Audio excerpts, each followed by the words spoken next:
ಮಾವಿನಕಾಯಿ ಚಟ್ನಿ ಮಾಡ್ತಾಯಿದ್ದೀನಿ, ನೋಡ್ಕೊಳ್ಳಿ. ನಮ್ಮ ಟೇಸ್ಟ್ ಇದು, ನಾವು ಮಾಡೋ ಥರ.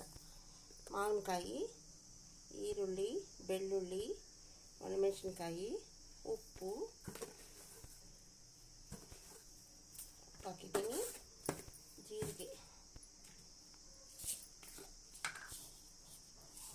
ಜೀರಿಗೆ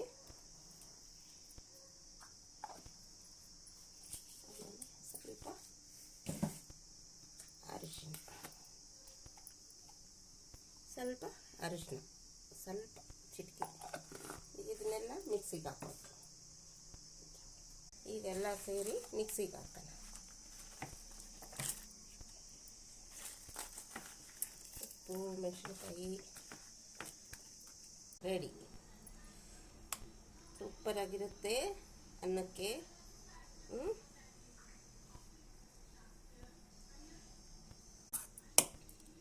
ಸೂಪರಾಗಿದೆ.